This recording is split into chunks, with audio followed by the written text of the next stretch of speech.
Pada bulan Maret 1978, John F. Good dari kantor FBI di pinggiran kota Long Island membuat dan mengawasi operasi penyergapan yang disebut Abscam yang awalnya dimaksudkan untuk menyelidiki pencurian, pemalsuan, dan curian barang seni.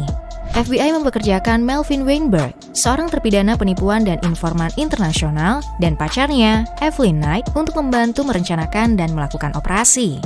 Melvin dan pacarnya menghadapi hukuman penjara pada saat itu, dan sebagai imbalan atas bantuan mereka, FBI setuju untuk membiarkan mereka keluar dalam masa percobaan. Melvin diawasi oleh FBI menciptakan sebuah perusahaan palsu bernama Abdul Enterprises, di mana karyawan FBI menyamar sebagai Syekh Arab yang dipimpin oleh pemilik Kambir Abdul Rahman dan Yasir Habib yang memiliki jutaan dolar untuk diinvestasikan di Amerika Serikat. Melvin menginstruksikan FBI untuk mendanai rekening $1 juta dengan Chase Manhattan Bank atas nama Abdul Enterprises, memberikan perusahaan kredibilitas yang dibutuhkan untuk melanjutkan operasinya.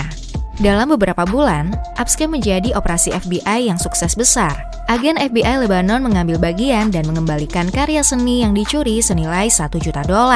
Setelah menyelesaikan agen pencurian karya seni, FBI berpindah fokus ke penjahat yang menjual saham dan obligasi palsu, dan berhasil mencegah uang senilai $600 juta dari transaksi sekuritas palsu. Salah satu penjahat yang menjual obligasi palsu tersebut adalah William Rosenberg.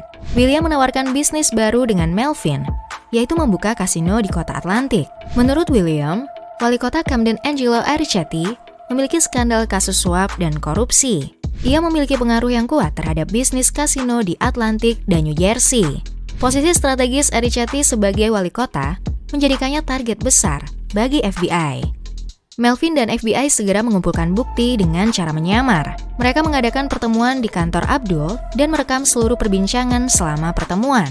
Arricchetti terbukti menerima suap $25.000 dari warga asing yang ingin membuka bisnis kasino dalam pertemuan tersebut, namun tidak langsung ditangkap oleh FBI. Setelah Arricchetti merasakan keuntungan dari Syekh Arab tersebut, Arricchetti mengajak salah satu anggota Kongres di Washington DC bernama John Jenrette. John tidak berpikir dua kali untuk menerima suap. Bahkan dalam operasi Abscam kedua ini, banyak politikus Amerika Serikat yang tertangkap basah terlibat dan menerima suap dari kelompok Syekh Arab yang direncanakan oleh FBI. Setiap politikus akan memberikan penawaran terbaik mereka, seperti kewarganegaraan, kontrak pemerintah, dan sumber daya alam agar mendapatkan uang suap dari kelompok Syekh Arab. Pada akhirnya, 7 tingkat tinggi perwakilan pemerintah dan lebih dari belasan pejabat tertangkap basah menerima suap sebagai imbalan dari bantuan politik. Ikan besar yang tertangkap dalam operasi Abscam adalah Senator Harrison Williams. Pada awalnya, Harrison menolak suap yang ditawarkan. Namun dalam beberapa bulan, ia mulai mempertimbangkannya. Kemudian Harrison menemui Syekh Arab dengan membawa penawaran kontrak pemerintah untuk membeli titanium dari sebuah tambang di Virginia. Sebagai imbalannya, ia akan menerima 18% dari keuntungan. Syekh Arab mengatakan akan menginvestasikan dana sebesar $100 juta dalam kesepakatan, yang berarti pembayaran hipotesis besar-besaran bagi Senator William. Operasi Abscam mulai bocor pada tahun 1981. Agen FBI telah memiliki banyak bukti keterlibatan politisi Amerika Serikat saat itu dalam kasus suap dan korupsi. Namun tidak semua dapat ditangkap dan terbukti. Beberapa politisi yang didekati oleh FBI mulai menyadari adanya penyamaran dalam proses kerjasama dengan Syekh Arab. Salah satunya adalah Senator Larry Pressler.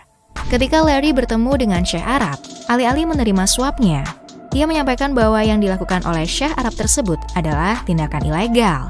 Dari 7 pejabat yang dibawa ke pengadilan, ketujuhnya dihukum dan dijatuhi hukuman penjara campuran, masa percobaan, dan denda. Senator Harrison Williams dihukum 3 tahun penjara.